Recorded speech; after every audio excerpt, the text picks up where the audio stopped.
Alors c'est pas une blague, cette histoire de plage à la Plagne? Ah bah c'est quand même une sacrée bonne nouvelle.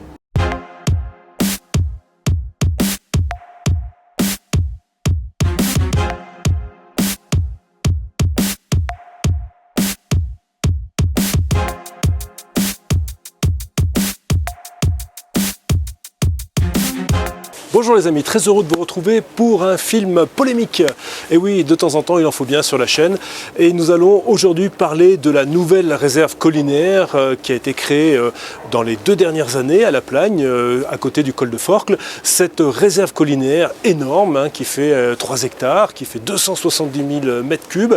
Et là, pour 2 choses, principalement bien sûr alimenter les canons à neige pour produire de la neige de culture pendant les moments où il fait froid en hiver et où il n'y a pas tout à fait assez de neige, mais aussi, et c'est quand même une sorte de gageure, produire une plage, une station nautique, appelons-la comme vous voulez. Bref, j'en ai discuté encore il y a quelques temps avec Monsieur Bock, le maire de la Plagne tarentaise. Eh bien, oui, il considère que nous allons avoir une plage à la Plagne à 2300 mètres d'altitude dans un secteur nord qui, au demeurant, eh bien je vous le laisse parce que la température de l'eau ne dépassera jamais 12 degrés. Ça, je vous le garantis. Allez, on voit tout ça ensemble, les tenants et les aboutissants de cette histoire, de cette drôle d'histoire, et pourquoi on va créer cette plage à la Plagne. Alors je ne peux pas commencer cette vidéo sans vous remercier chaleureusement. Vous savez que j'ai 2 chaînes, une à mon nom, Serge Porte, et une deuxième, MPP Freeride, ma petite planète Freeride. Ce sont des chaînes qui fonctionnent bien, grâce à vous, merci. Et j'ai besoin de votre soutien, une fois de plus, de vos abonnements, de vos notifications, pour pouvoir continuer mon petit travail, vous informer, vous divertir, et aussi peut-être avoir une réflexion plus globale sur ce qui se passe dans les stations d'altitude. Vous avez été près de 40 000 à voir mon film sur la Plagne abandonnée lors du premier confinement.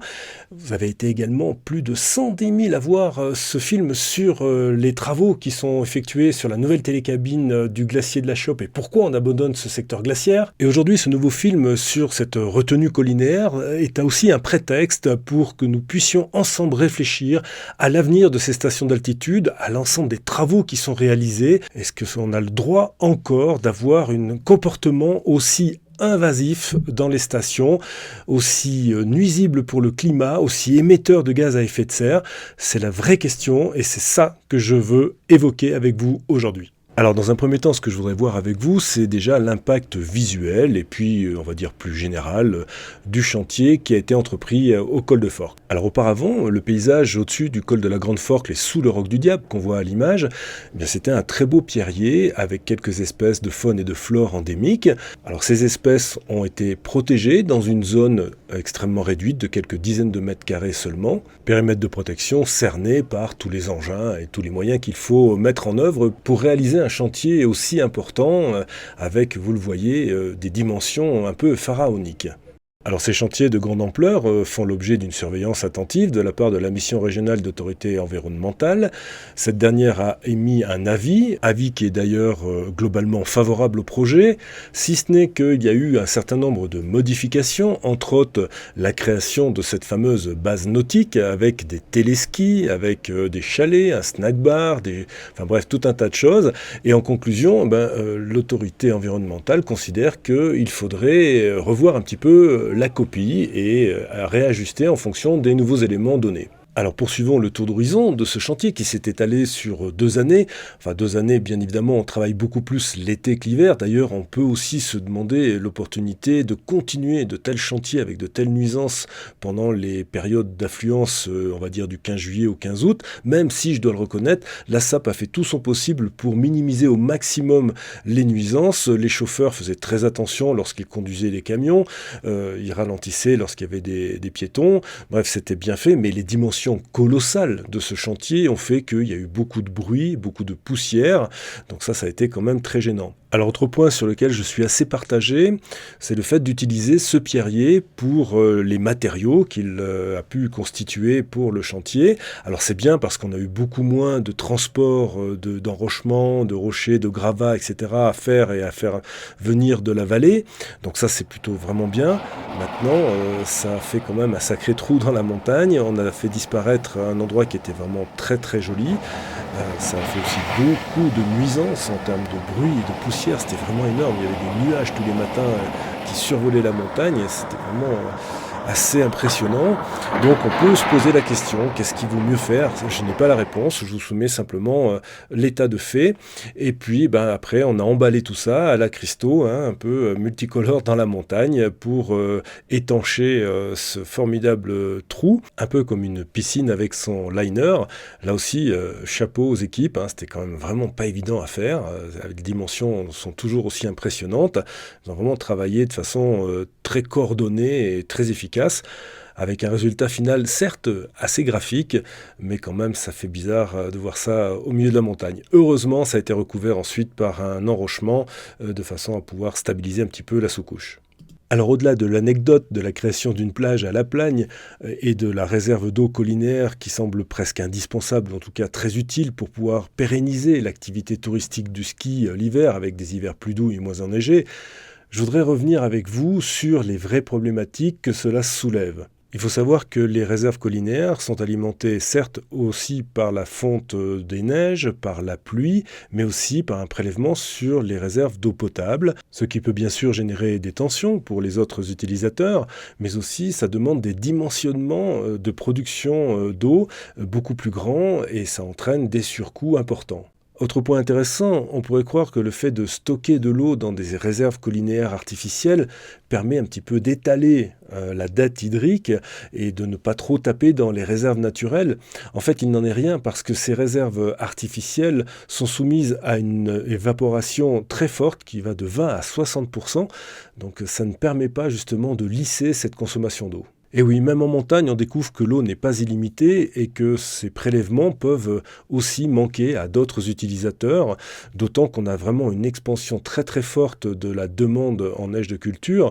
Je n'ai malheureusement pas les chiffres plus récents, mais déjà, vous voyez, l'évolution entre 2005 et 2011 est très très importante. Et si j'avais les chiffres de 2021-22, vous verriez que c'est encore beaucoup plus fort que cela.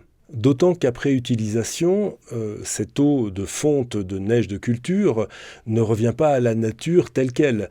Elle a une salinité beaucoup plus forte, elle a aussi un certain nombre de contaminations possibles, que ce soit lié à la pollution ou à d'autres choses.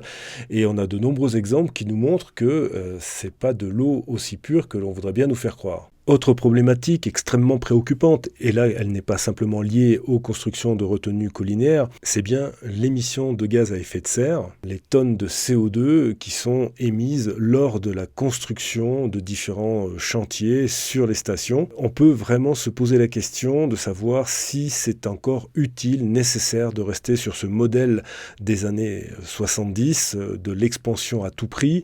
Est-ce qu'on ne peut pas utiliser ce qui existe déjà plutôt qu'aller construire de nouveaux immeubles, de nouvelles remontées mécaniques. Bref, tout cela est extrêmement nocif pour la planète, c'est extrêmement nocif pour le climat, pour nos enfants, pour nous-mêmes, parce que ça va très très vite en montagne, l'évolution est extrêmement rapide. Donc la question que je me pose moi, c'est comment faire pour pérenniser une activité indispensable. Je ne vais pas renier le ski qui m'a fait vivre toute ma vie, bien au contraire, mais essayons d'avoir les pratiques les plus douces possibles, les plus respectueuses possibles, sans pour autant aller dans la démesure de nouveaux investissements qui ne sont peut-être pas complètement indispensables. Essayons d'utiliser ce que l'on a, l'améliorer, le rendre efficient, de façon à vraiment être plus respectueux de l'environnement. Et cette production de neige de culture a aussi d'autres incidences que simplement la consommation d'eau. Il faut parler des problèmes d'incidence énergétique. Alors il y a déjà la consommation électrique, 2 à 3 kWh par mètre cube de neige produite, qui est déjà énorme. On parle d'environ 1 à 2 millions de mètres cubes par saison produites dans une station comme La Plagne, mais aussi les subventions données par la région, par exemple. Là, c'est plusieurs dizaines de millions d'euros par an pour subventionner cette production. Non, en fait, la vraie question que je me pose, c'est est-ce qu'on doit absolument faire du ski à tout prix, quel que soit le climat, l'enneigement, les températures? Est-ce qu'on doit aller dans ce modèle? Est-ce qu'il n'y a pas d'autres solutions possibles pour les stations de ski? On a déjà vu des courses de VTT, que ce soit sur neige ou sur herbe quand il y a moins de neige, mais il y a aussi beaucoup d'autres activités à développer, à inventer, je dirais même. On peut aussi aller comme des stations plus basses, ici Superbès, à 1300 mètres d'altitude, et là créer effectivement une activité nautique qui pourrait éventuellement pallier une certaine déficience des sports d'hiver. Mais j'ai bien peur que le modèle économique choisi par les actionnaires chinois de la Compagnie des Alpes soit un modèle qui soit assez peu respectueux de l'environnement et qui soit toujours basé sur le tout ski, quel qu'en soit le prix à payer. Alors faut-il rentrer en résistance, comme certains le font, par exemple à la Clusaz, avec un certain succès? Je ne suis pas sûr que ça soit vraiment la bonne méthode.